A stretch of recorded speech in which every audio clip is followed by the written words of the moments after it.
Now. 2 balls and a strike to count on Taylor. Reyes fires, swing and a drive, deep left field. This is way back. Walk the ball.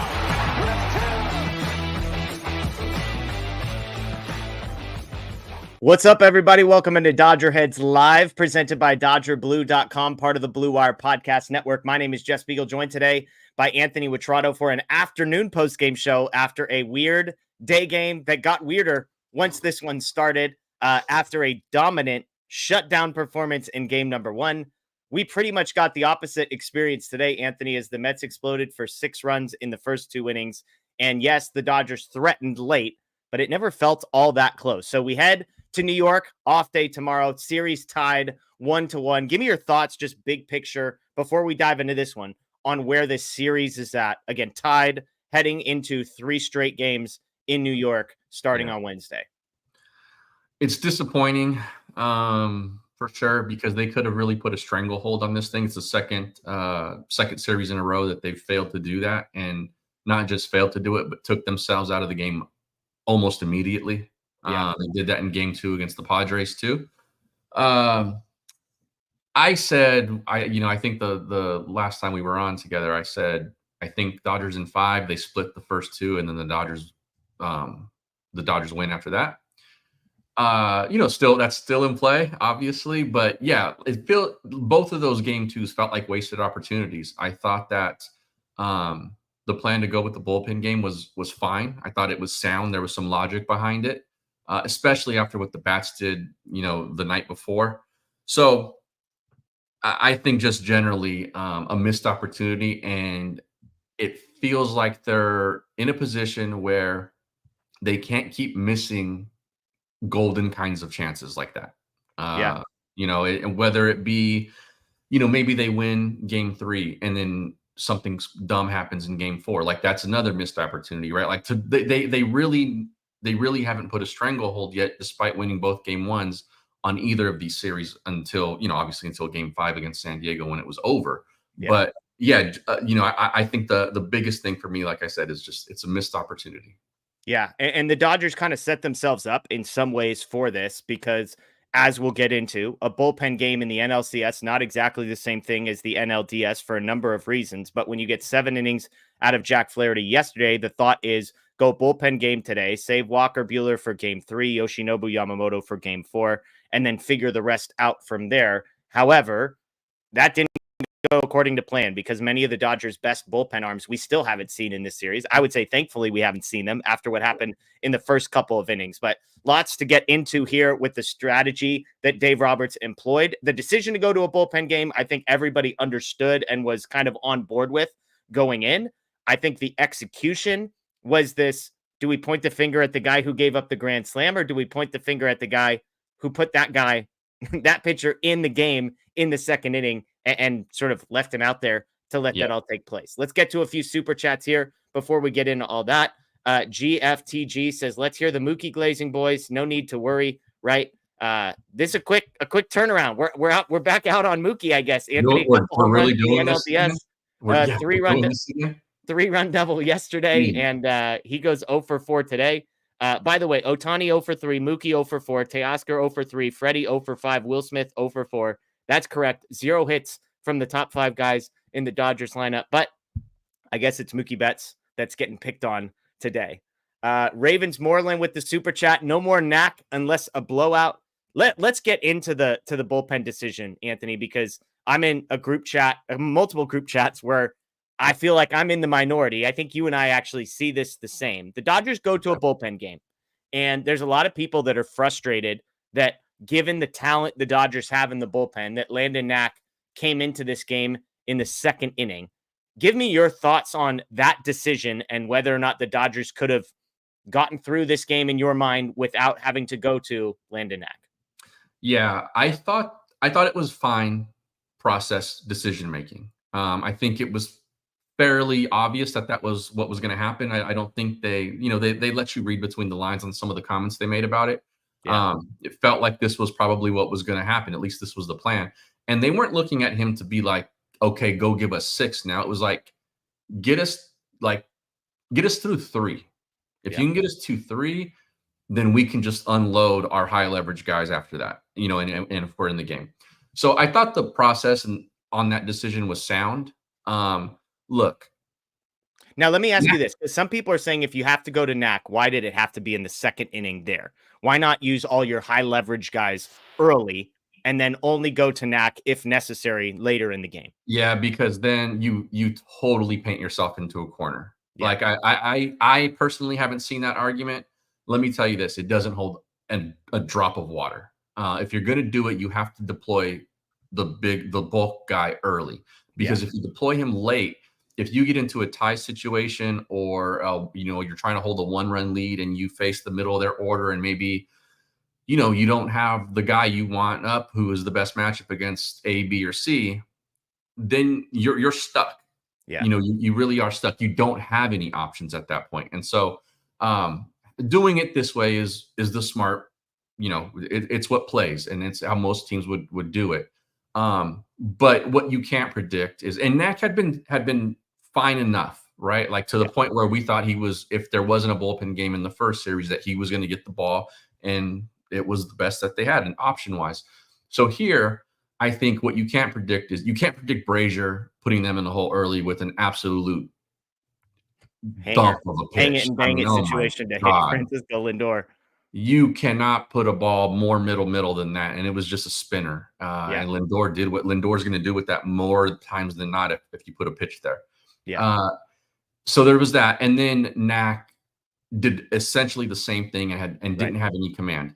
Now, if you want to say, I would listen to the argument like, he's a starter, then why not maybe start him and hope he gives you, 3 innings or so, maybe 4 innings at the most, and then you go like bullpen arm. Okay, under that, I could have that conversation, but like I said, I think the process was right. I think the decision making made sense.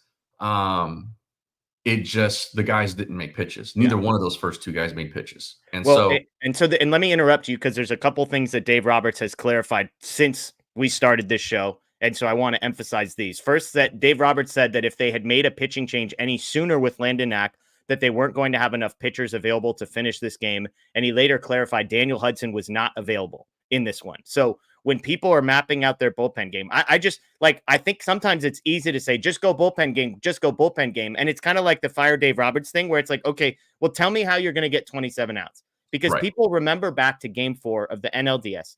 And I want to emphasize 3 things about game 4 of the NLDS. Okay. The first thing is Ryan Brazier got 4 outs in that game. He only got you 3. So we need 1.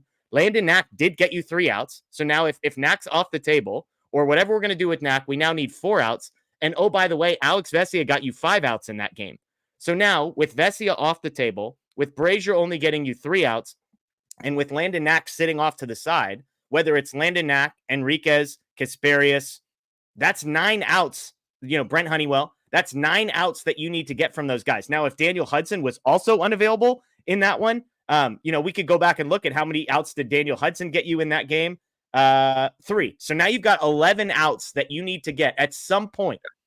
And I know it's easy in hindsight, and I'm on chats where people are saying, well, they should have gone to Casparius. They should have gone to Enriquez. They should have gone to Honeywell. Okay, let's remember, Casparius and Honeywell weren't even on the NLDS roster. And this is very much let me interject here, because if somebody is saying that, like, those guys would have been better options, you are 1,000,000% making results-based calls here, and not process-based calls. And you're going to bat 1,000 when you do results-based analysis. Yeah. And Enriquez, by the way, the other guy. So I made the case that I think Enriquez, Honeywell, and Casparius are all below Landon Knack on the depth chart. And Enriquez was the only guy of that group other than Knack that was on the NLDS roster, has been on the roster the entire postseason. Do we remember that he gave up 4 hits and 2 home runs the last time we saw him? He gets left out for a second inning. I don't blame him for the run that he gave up there. But my point is, you needed to go to Knack at some point. You needed to. You needed 9 to 11 outs from somebody not named Brazier, Bonda, Kopech, Phillips, Trinan. Other than those 5, you needed 11 outs. And so for my money, if Landon Knack needs to get me 6 outs, I want him facing 5, 6, 7, 8, 9, and 1 in the second and third inning. Because if they blow all their high leverage arms and then they're down, or it's a tie game in the 8th, And Landon Knack is the guy coming in to face the heart of the order because he's the only dude they've got left out there. And it's, well, Landon, take us home. I think we're having an even more aggressive conversation. And so I think here's how I would tie the bow, Anthony. Landon Knack stunk today. Yeah, like that's it. We can point fingers at Dave and we can point fingers at this guy or that guy. Landon Knack's the guy who went out there and gave up single walk, pop out, double, pop up, walk, grand slam on a full count. Like, he's the guy who made that decision. That's the issue. I see people saying the bats didn't hit. True. What were they? 1 for 10 with 1 for 9 with runners in scoring position, 10 left on base. Like, those are the culprits. Let's not make this more complicated than it needs to be. Yeah, but and we've talked about this before, where getting behind by that amount that early changes the approach of hitters mentally. It just does. I'm sorry. Like, they're professionals, but they're also people. It's going to change their approach, and it's typically not going to lead to great results when it's changed in that way. So it was the pitching that was at fault here. Now, the offense scoring 3 runs didn't do its job, sure, but they were put at a disadvantage very early, and Manaea was good. For the most part, he was good. So every once in a while, though, in the playoffs, you're going to have to win a game 3-1 or 3-2 or something like that. And so it's not like they're never going to, just not score 3 runs. But we've said it before so many times so far in the 7 games that they've played in October. Yeah. They've been down early. And not only have they been down early, but they've been like demoralizing down early way too often. And that's not on hitting. Yeah. I'm with you. I think it was just I think this is one of those games where Knack didn't do his job. The bats didn't do their job. I told you the top 5 guys in the order had no hits. And if I told you could have just about anybody in this lineup up with the bases loaded and then again with runners on second and third, a lot of people would have taken Kike Hernandez, and he grounds into a double play and pops out in both of those situations. And so just overall, all in all, a total miss by the Dodgers. But here's the news, Anthony. It's a 7-game series. It's 1-1. Right. Dodgers split. That's fine. Now they're headed 3 games to New York. And I would argue the Dodgers, I don't want to say, Anthony, that they sacrificed game 2, but I think they made game 2 harder so that game 3 would be easier. And that makes, for me, a little bit easier to stomach what I watched today, which was they took a chance in game 2 because they had to take a chance in 2 or 3. They took a chance and they lost. Imagine if they had thrown Buehler, lost this game, had to use some bullpen arms, and then had to go bullpen game in game 3, I think we'd all be feeling even trouble. Thanks. Yeah. That's why I thought that the process for this decision was sound. There was logic behind it. I understood it. I was fine with it. The guys that they put out there didn't execute. And then when Knack didn't execute, it really changed what the rest of the ladder looked like. Yeah. Yeah. And look, if you disagree with what we're saying, at 8:15 tonight, there's going to be another show right here on this same channel with Matt and with Blake, and they will give you the opposite viewpoint, right? I'm on a text thread with those guys, and Blake said he trusts Kasparius more than Knack, and he trusts Enriquez more than Knack, and he trusts Honeywell more than Knack. Boy, so that feels very. I'm just tune in tonight, and you will hear the alternative side to you this. You trust Enriquez more than Knack to give you multiple outs, or more than 3 outs. I'm sorry. I have a hard time agreeing with that one. I didn't hear that from the horse's mouth, so I will not. I won't go too far there. I think I understand.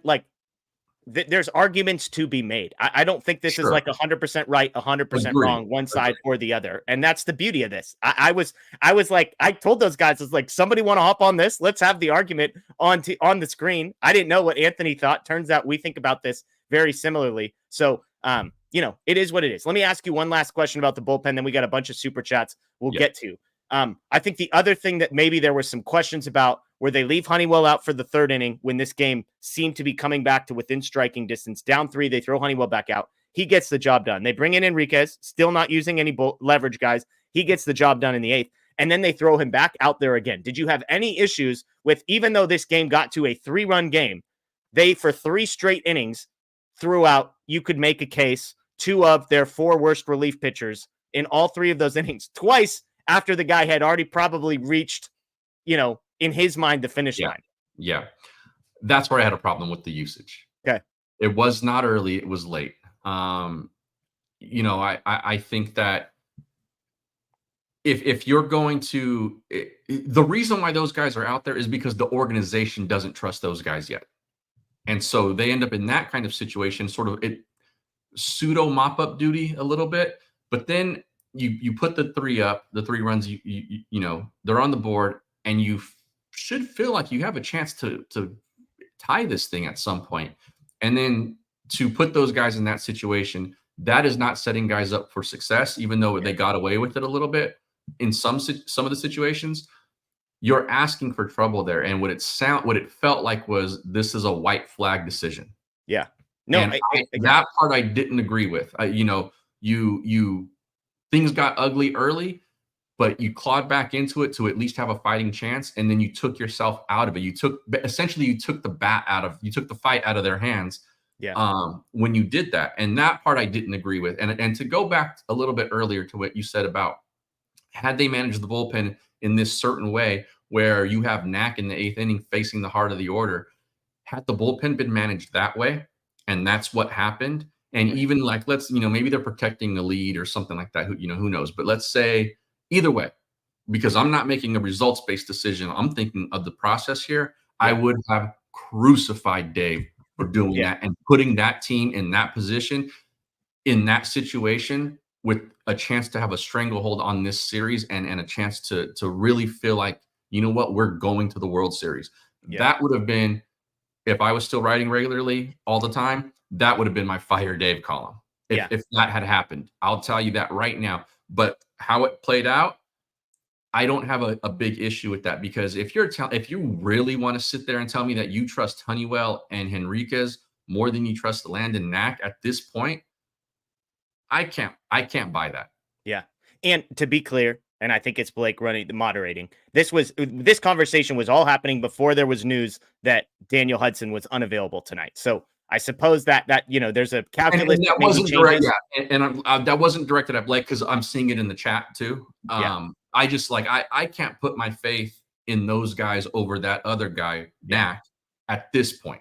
Yeah, and I would just say all 4 of those guys, whoever gets put in, if any one of those 4 guys fails, I think we're having the same conversation. If Henriquez had been put in there for the second and gave up a grand slam, it would be, why did you put in the guy who gave up 2 home runs against the Padres? If it was Honeywell, who, yes, I know the ERA is good, but you're like, this guy wasn't even originally on the postseason roster, and we're going to him in this spot.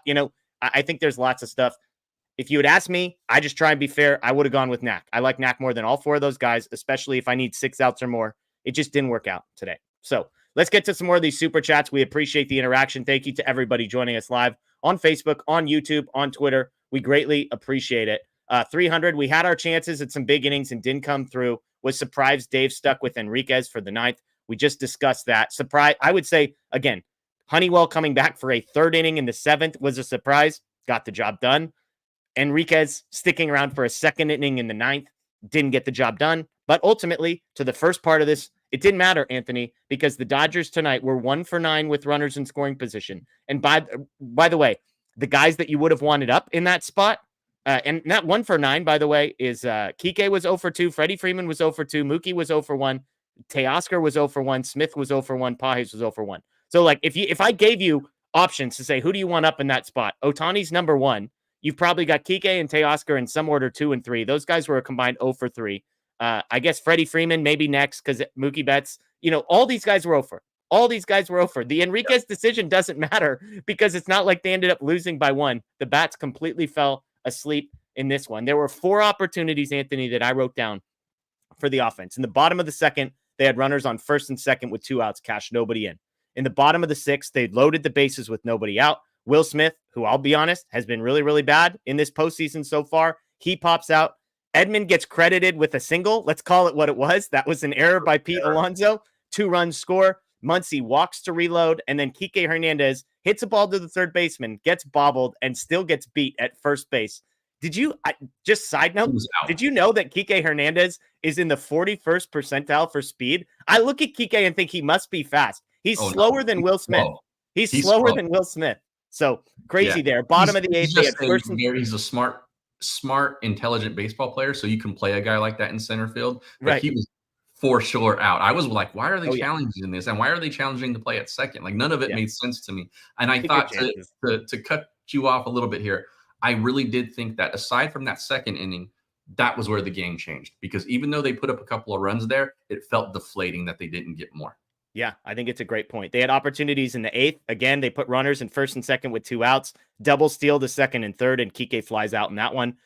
And then in the bottom of the 9th, 2 runners on to start the inning. Mookie strikeout, Teoscar strikeout, Freddie Freeman strikeout from Edwin Diaz to end this one. So 4 key opportunities that the Dodgers had. They loaded the bases with nobody outs, scored 2 runs, had the bases loaded again. I mean, you could just go through this. Bases loaded with 2 outs in the 6th after scoring 2, they get none. Second and third with 2 outs, they get none. First and second with nobody out, they get none. You're not going to win many baseball games when that's what the offense is doing. And again, especially when it's some of your key guys. Che, with Knack got whacked, Will Smith is MIA, offense gets a D. Yeah, I mean, let's talk about Will Smith. Everybody knows he's my guy. I defend him. He's been really, really bad. I mean, there have been moments when he's hit the ball hard, but he's hitting 087 in the postseason in this one. And I had some people telling me they want Austin Barnes to start over Will Smith. I think that's crazy. 087 is bad for Will Smith, but I would still take Will Smith every day over Austin Barnes. But you tell me, Anthony, like, what are you seeing out of Will Smith? And is it time for a change at catcher for the Dodgers? No, I don't. Let me say this now. I don't think it's time for a change, because I think there's still enough lightning there that in a series where every single game and every single critical at bat like that matters, I don't think Barnes is going to give you what you might need out of those situations. So let me start by saying that I don't think you bench him. He's just had a bad season. Yeah. And he has not been the offensive force that we thought he was going to be. That said, I still trust him in a situation more than Barnes, because it feels like in some of these situations, what you need more is some pop versus like a guy who might be able to find a hole. Because on occasion, Smith can do that too. And if you say, you know what, we're going to bench you, that means you're going to play Austin Barnes now for the rest of the series. I don't want don't tell me like, let's go back and forth or anything like that. Because if you do that and Austin Barnes ends up hitting, 114 for the next 5 games, how does that, and with warning track power, then how does that help you at all? Do you know who hit the hardest ball of any Dodger today, Anthony? I'm going to take a guess now and I say, was it Will Smith? 110-mile-an-hour lineup to left field. 780 expected batting average. It was a great catch by Nimmo going backwards in left field. He actually had 2 hard hit balls today. He had 2 hard hit balls. Edman had 1. Freddie Freeman actually had 3, and Max Muncy had 2. So those are the only four Dodgers had balls hit over 95 miles an hour. Yeah. Muncy had 2, Freddie had 3, Smith had 2, and Tommy Edman. I mean, I'm willing to have the conversation about moving him down in the order depending on the matchup. Yeah, like I that's fair. And again, the whole top was terrible today. Will Smith absolutely among, because when I tell you those are the 2, he had 2 hard hit balls. Neither of them got the job done. One of them was a pop out. So you can twist the numbers on hard hit balls. Say 95 miles an hour. It's like, you hit the ball straight up in the air, 95 miles an hour. Congrats. So bad stuff from Will Smith. But again, I look at the bottom, like Pages was bad. Kike was bad. I kept waiting to see if Gavin Lux was going to come pinch hit at some point against all those righties they were throwing out. They weren't going to do it. They were going to pinch hit for him if Pages had come up in the 8th. Lux was on deck to pinch hit for him, but for some of these guys, like it's fine to pile on. Like they were not good, but we're not jerks in Profar. Let's give a little bit of credit here. Mania was dealing for a while, and there's a reason he has a sub-3 ERA since he's decided to move that delivery around. He's like, how anybody who hits from the left-handed side of the box makes contact against what that looks like, even from a TV standpoint. Oh my goodness. I mean, that's pretty filthy. Like, who knows if he'll keep it up for 2025, but that's funky. And at some point you got to give the pitching credit, because we jumped all over Jurickson Profar when he wouldn't give it to the Dodger bullpen. Yeah. Peyton with the super chat. Dave Roberts back to his old ways of not taking pitchers, i.e. Knack out when he needs to. Should have taken him out with runners on first and second. Again, that Knack inning, single, walk, pop out, RBI double. So he's got to face 3. So single, walk, pop out was the minimum that he could have faced. They could have taken him out after. He stays in, double, pop out, walk, and then grand slam. I don't know exactly when this super chat came in. It may have been before the information that Dave Roberts gave us after, which was, hey, Daniel Hudson wasn't available, so we needed length. Taking Landon Knack out early was just not an option because the Dodgers needed him in order to get to the end of the game. Now, we can all sit here and critique that. Let me ask you this, Anthony. If you knew today that Daniel Hudson wasn't going to be available, would that have changed? Like, would you have had any more critique for the Dodgers' decision-making when it comes to a bullpen game today? If you know you've only got 6 guys that you really trust, and actually one of those 6 is down, so now you need 27 outs, but only 5 arms you trust. Yeah, that does change things because you're going to need a guy. You have to at least think that you're going to have a guy who can give you 6 at the minimum, at minimum. And so then, yeah. And for everyone, again, the people who are like, why did you put him in at all? You have to piece those things together at some point. And if he's going to be a bum, like let's say, okay, you don't trust him, fine, which is totally, it's fine. It's why he didn't get a start necessarily in the first series. But it's better for him to put you behind the 8 ball in inning 2 than inning 6. Yeah. Yeah. Again, I think if Knack had come in and leverage and been a mess, we'd be having it louder. The same conversation, but we'd be having it louder. Yeah. Jonathan with the super chat, Dodgers in 5, can't win them all, but they fought. I said Dodgers in 6. I feel fine. My prediction is, and to his point about they fought, like there was traffic for a lot of the game after this sort of got, they saw Manaea a little bit and then they got into the bullpen. They didn't drive enough guys in at that point, but they weren't totally shut down. And I think that's a positive. No, I'm with you. And I Chad Moriyama posted something on Twitter. I retweeted the fact that they did have, I see John Bleeding Blue, top of the lineup, 0 for 19 with 9 strikeouts, 1 for 9 with runners in scoring position. The fact that they had 9 at bats with runners in scoring position, the fact that they left 10 guys on base, right? Nobody on the Mets had those numbers to quote yesterday when they got whooped. Like, yes, the Dodgers lost by 4, but I just mentioned they threatened in the 6th, the 8th, and the 9th. So 3 of the last 4 innings, the Dodgers had runners in scoring position, the tying run at the plate. It felt like, multiple times, and just didn't get the next hit. But I do think there is a silver lining there. So for what it's worth, let's talk this. Saki Bomb, are we taking an automatic out to start game? What's up with Ohtani with nobody on? I believe is it 0 for 19 is it with nobody on or with nobody in scoring position? With nobody in scoring position, I think. Nobody in scoring position, 0 for his last 19 in the postseason. Just weird. I mean, super weird. This is obviously the first season where I've been like dialed in on every Ohtani at bat. It is kind of funky to me, Anthony, how different he looks in slumps than when he's dialed in. And I mean, that sounds stupid because you're like, well, yeah, like when he's dialed in, everything's going to look better. But he's swinging through stuff. He's looking at strikes. Like it just feels uncompetitive a lot of the time. And I know it's not actually uncompetitive, but it feels that way. Well, those first 2 at-bats today were pretty they were about as uncompetitive as you can be with a guy with the pulse standing in the box. I mean, and he hits both sides, right? But like again, Manaea was filthy. Like he came, I hadn't really watched him pitch. Like I saw him pitch against the Phillies and it was like, all right, yeah, that looks good. But I wasn't watching it with like the vigor, right, that I'm watching this start with. And, after that at bat, like Ohtani kind of just sort of flailed at that strike 3, I think. And then he got froze in the second at bat. After that first at bat, I was like, whoa, now I understand what they were talking about with Manaea and his resurgence. Like that was real. Like that was real stuff. Ohtani looked lost against him. So like, again, a little bit of credit there to Manaea, but Manaea wasn't there for all the other 19. And so, yeah, he's struggling a bit. I'm not exactly sure what it is, because you would think that, like a lot of times when these things happen, it's like a guy's expanding, right? Like that kind of happened to Mookie a little bit, and then he reeled it in, and then he was fine. But like the tendency to do that would be like with guys on, and you're trying to make something happen. I don't know. It's weird. I still trust him, but yeah, like he's got to pick it up. Yeah. Jorge wants to know, how are the Dodgers versus upcoming pitchers? Luis Severino is the name that's been announced, so it'll be Buehler versus Severino.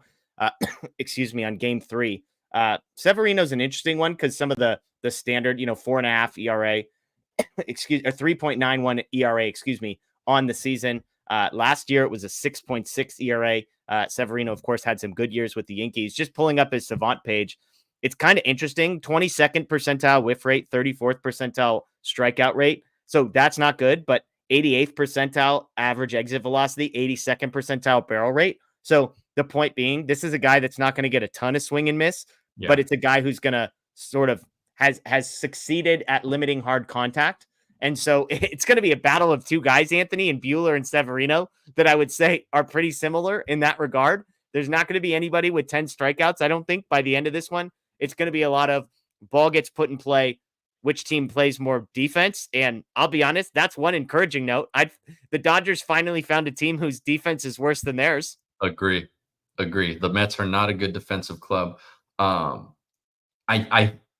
You're right. Like it is sort of that battle of like, which starting pitcher can last longer and keep his game in the team, or keep his team in the game, I think. Yeah. I think for Buehler, like he just has to miss the barrel of the bat. I have a feeling that for Severino, it's going to this. This is what I think. I mean, I could be totally wrong, and we could be having a conversation after Game 3 where it was like they had absolutely nothing. But I think they'll find ways to hit the ball hard against him. Yeah, it's just a matter of what the batted ball looks like. And if that's the case, I will take the Dodger defense over the Mets defense. Yeah, absolutely. I mean, again, everybody knows I'm the optimist here. Okay, so this is not going to come as a surprise. But even in this loss, Anthony, I find so much to be optimistic and positive and hopeful about. One is their defense stinks. Two is their bullpen isn't very good. And we knew that coming in, but they kind of found ways to get to a bunch of these guys. Diaz ends up striking out 3 straight to end it. Smoltz was talking about the shadows, but he was also the same guy that put 2 dudes on right before that. So they've gotten to some of their relief pitchers. The bullpen's not scary. The defense isn't scary. And again, I think the Dodgers are better set up Game 3 onward from a pitching perspective than the Mets are. So, and like we talked about, even in this one, the Dodgers had multiple opportunities. If the Dodgers threw this same sort of sequence of events together next time and scored, how many times did they score 8 runs? Like probably a bunch of times, right? Yeah. A single here, a home run here. They're like 2 timely hits. Like maybe even singles from a different outcome. Yeah, totally agree. Christopher says, Trinan, Phillips, Kopech, all 4 days off going into New York. I think this is one small thing, and these are so hard to quantify, Anthony, because there is no real quantification of it. But the fact that all of the high leverage guys haven't gotten seen yet in a 7-game series is a massive advantage for the Dodgers. They talk about this. If the Dodgers get to see Edwin Diaz 2 more times, they're going to be better against him every single time they see him. And he's already struggling. Yep.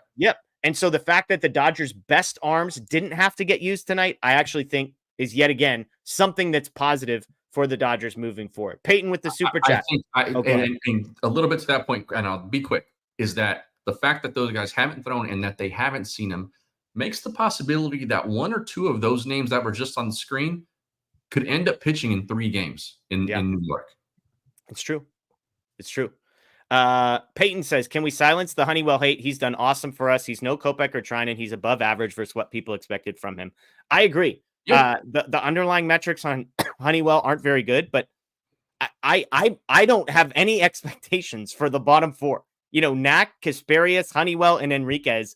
It's kind of like if they're in the game, I have concern, period. And if they give you anything, it's a big plus. Totally. And the goal is to not ever have to rely on them in big moments, which is why you saw these guys in 6-run games, or in the case of Enriquez, in a 3-run game. But I'm with you. A, I'm fine with Honeywell in general. B, he was awesome today. Awesome. 3 innings, no runs, absolutely lifesaver for the Dodgers. If we did MVPs, Honeywell was the MVP of this game. He was as much a reason for them getting back into the game as the offense putting up those 3 runs. Yeah, I'm with you. Okay, Ozzy says, Knack shouldn't get all the blame because the offense didn't go through. And honestly, do we want it to end early? The World Series doesn't start till next Friday. He says, hey, let's just slow play. Let's slow play the NLCS so that we don't have too many off days. Ozzy, I appreciate the optimism there. And again, we agree with you. Knack shouldn't get all of the blame because the offense didn't do their job. But Knack, last time I checked, is the guy who gave up grand slam. So like if we're power ranking blame here, I think Knack is 1, the offense is 2, and I don't know who's 3, but yeah, and that's you TJ 3, Will Smith 4. Take your pick. Yeah.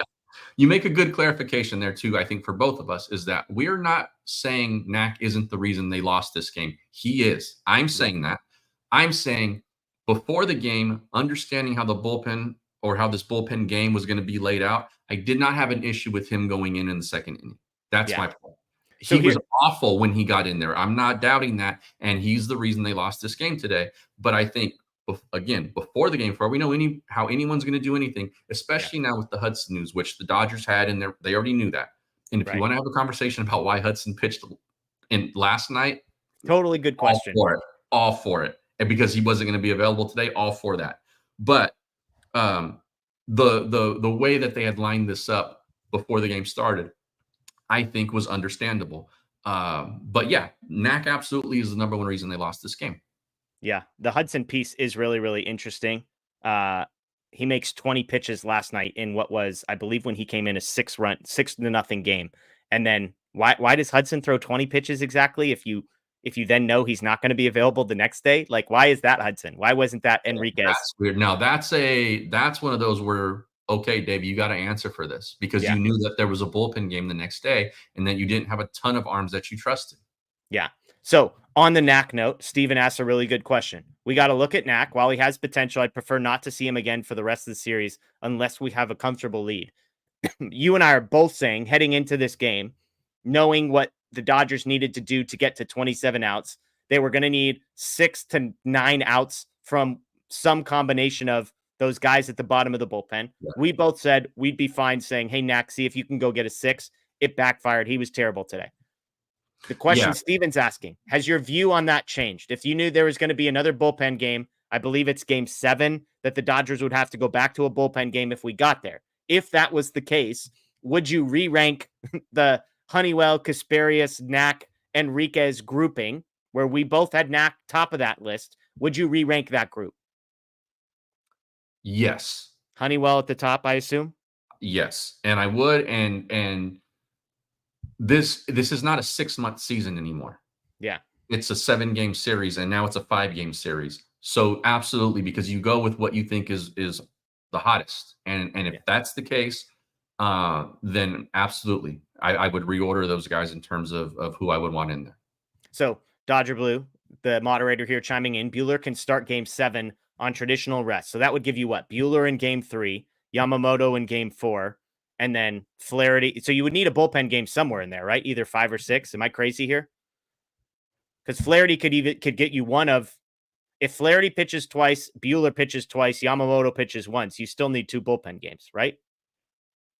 I don't think I'm crazy here. Somebody in the chat. There's only one more off day after tomorrow, right? Yeah, it's 3 straight games in New York. So Buehler could start game 7 on traditional rest, which obviously that would happen. So I believe it's bullpen game probably 6. There you go. So they could go, got it. So they could go Yamamoto, Flaherty in 4 and 5, off day, bullpen game in game 6 if they needed it. And then, yeah.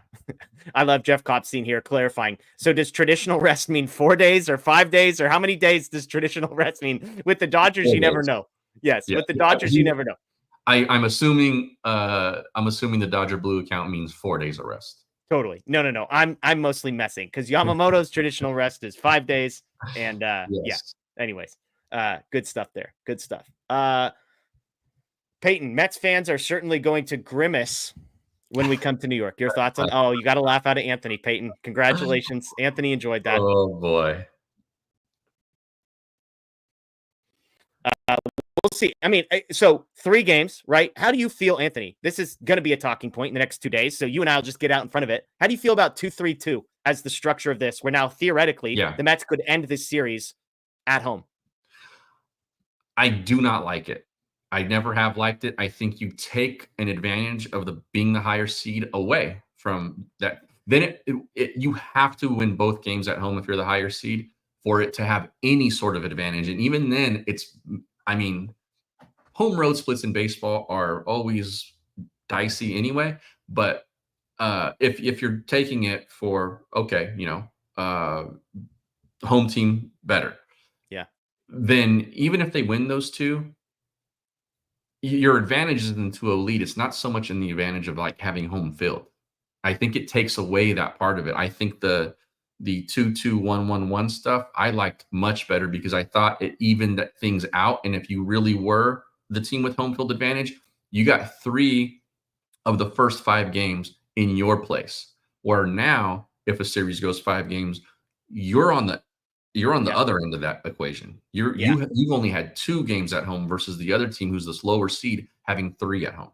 I don't like it's tricky. I mean, I think logistically, we have to say out loud that New York to Los Angeles and making that trip a ton of times in a 2-2-1-1-1 series would be kind of a nightmare. It's not a guarantee that you've got East Coast to West Coast. Private, bro. But they got beds in there playing. I agree. I agree. But I would also add, so they split. The Dodgers lose one at home. That's how they got themselves into this situation.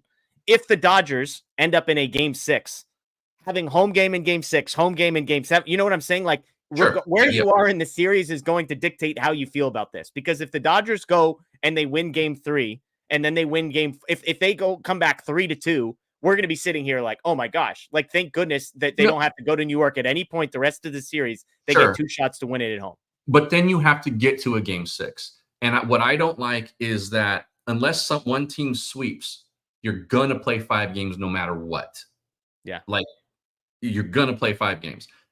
And when the team with the higher seeding has less of those games out of those 5, I think that's a disadvantage. Okay, common sense. 3-3-1. What do you think about that? That's a huge advantage. A huge advantage for the home team to be able to have 3 straight home games. But I would be fine with that because it feels more like the regular season too. Yeah. And again, I'm all in favor in a sport like baseball where things can feel so random. Give as much of an advantage to the team that won more regular season games as possible. Yeah. Like, reward the regular season as much as possible. So somebody could do the math and tell you how this would change, but like how this would change probabilities and whatnot. But 3 straight games at home to start a series. Then that's when you should have been the higher seed. Yeah. But again, would we be sitting here at the same time? And if the Dodgers were up 2-1 and saying, oh my gosh, how crazy is it that the Mets could end this series in 4, 5, and 6 without ever coming back to LA? Like, I feel like, again, sure, but then you have to play the results in this. And then you have to get swept, which is possible. But if you lose 3 straight, same thing has to happen now to not come back. Yeah. But I think the difference here is that you're having to do that after 5 games, not 6. Yeah, it's fair. It's fair. And the moderator might not be that much of a stretch considering the wild card series is played only at the higher seed. So there's already some sort of history where the MLB is giving a bigger reward for regular season success. And so I think, again, I would weight things as much as you can. I mean, look, I'd basically be in favor of giving the better team like a win, almost, because it's just like, I want to reward 162 games. I like 7-game series. I don't think anybody should start with a win. That's a joke. So before anybody comments on that, let's just relax here. But I think 3-3-1 is interesting. 3-3-1 format, much better than the 2-3-2. Yeah. Yeah. It's really interesting. It's something to think about. Dodger Blue also wanted to know, Anthony, are you boycotting McDonald's as a result of the grimace for the NLCS? Yeah, I'm all in on Hamburglar, and I'm also not eating there. No Happy Meals for the daughter. Okay, just for this week though, right? We'll see how it goes. For the rest of this series, we are not going to McDonald's. We're not getting any Happy Meals. I don't want to look at grimace. We're not doing that. I love it. All right, we got a few more minutes. Not going to be a full long show because we've got another one coming tonight. But if you've got any questions, throw those in the chat. I will mention really quick, great news today for Dodgers fans. If you want a bright spot, Clayton Kershaw coming back next season. Announced on Fox that he is planning on giving it another go. He's 31, 37, something like that. Strikeouts away from 3,000. Jeff out here chumming the water. What's that? Yeah. Hey, great news, Kershaw. If you're mad that Kershaw's coming back, take the Dodgers hat off your head. That's my response to you. I thought it was good news. Yeah, I was fine with it. Yeah, it's great news. Crazy. Kershaw being polarizing is crazy. I'm just saying it's crazy. He's coming back. Great news. Going to get 3,000 strikeouts. And yeah, common sense. See, common sense. The genius who thought of 3-3-1 says I'm correct. So take that. Take that, everybody. All right. If you got any questions, real quick. Sorry, who's on the show later? Blake and Matt. Okay, I'm gonna read this. And I'm not asking permission, but I don't think it's a big deal. I got a text from Scott. Okay.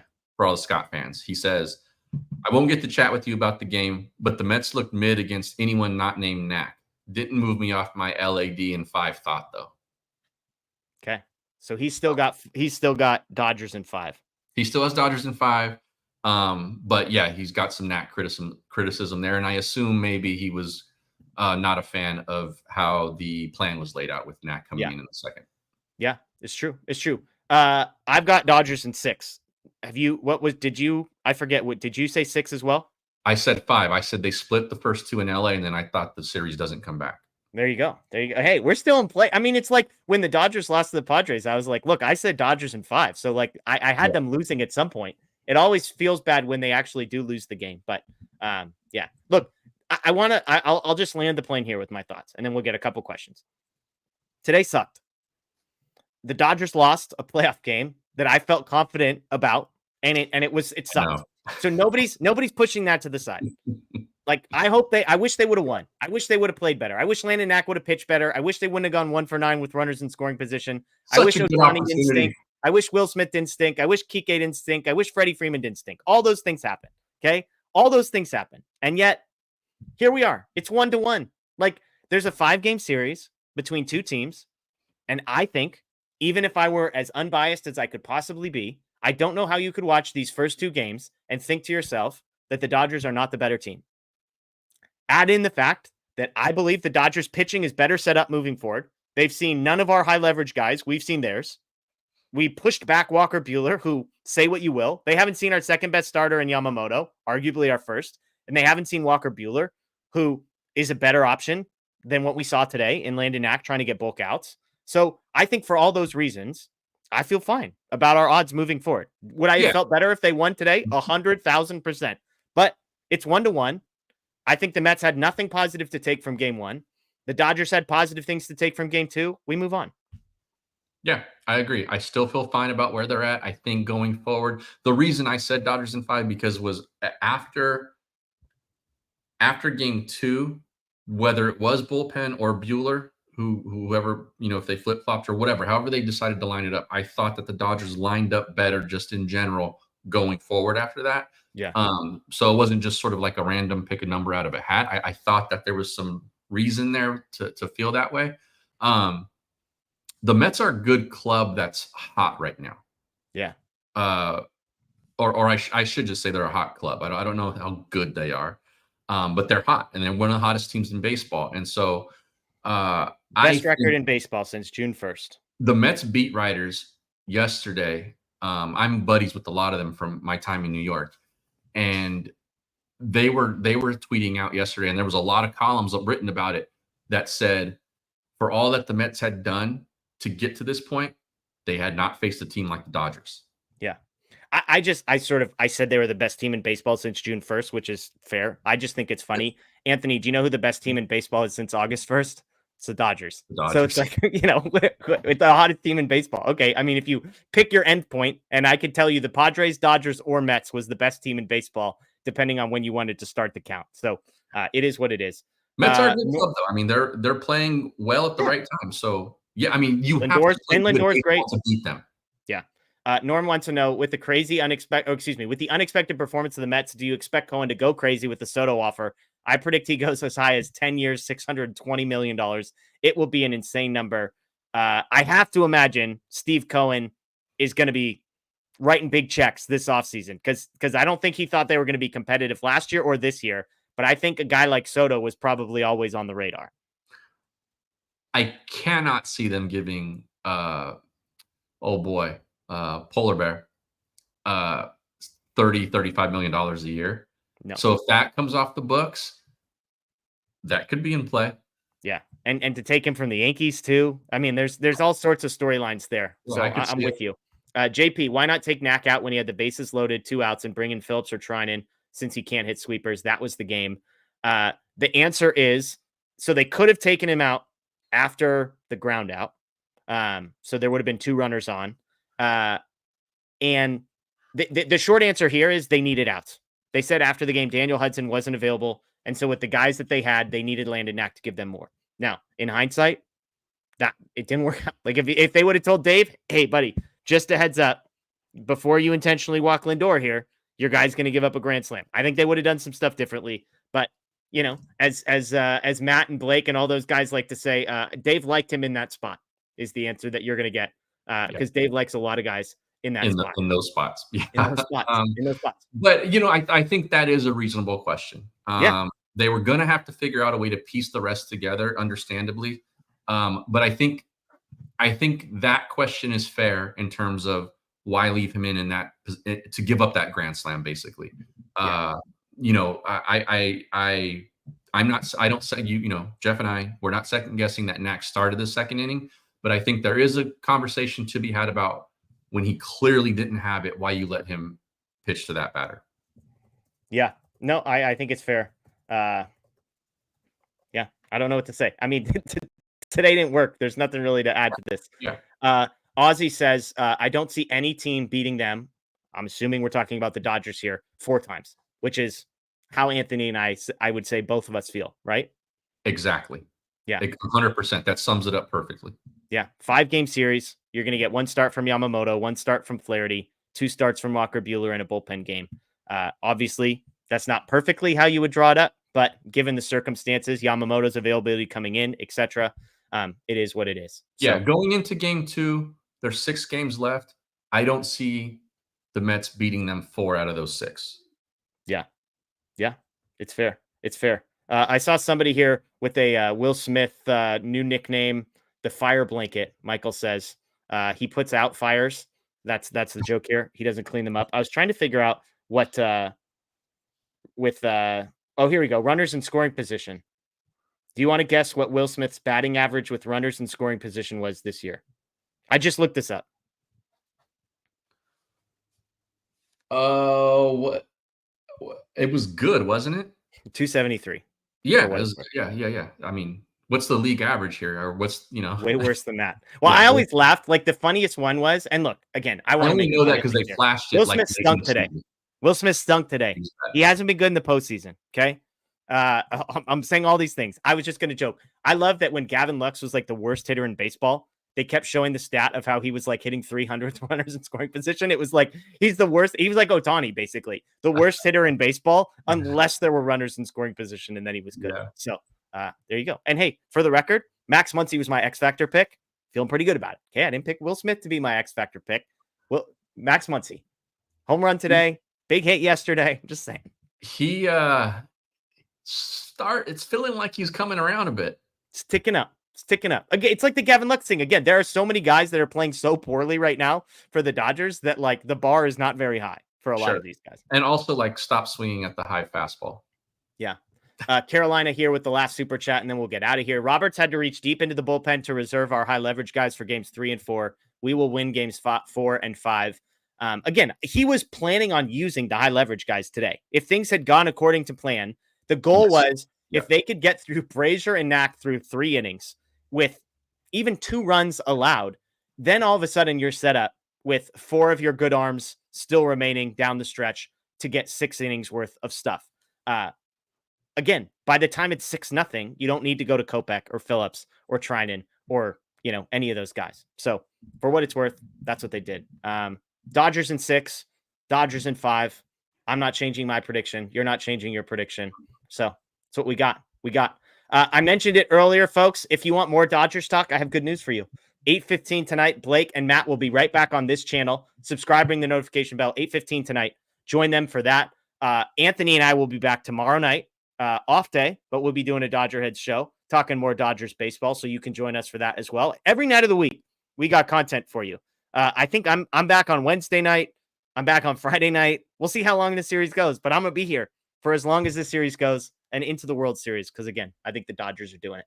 That's Anthony Witrado. I'm Jeff Spiegel. As always, check out the rest of our YouTube page when we are done because we'll have tons of post-game content posted right here on the Dodger Blue YouTube page. You can check out DodgerBlue.com as well as Dodger Blue 1958 on social media. Enjoy the rest of your day, everybody. As always, go Dodgers.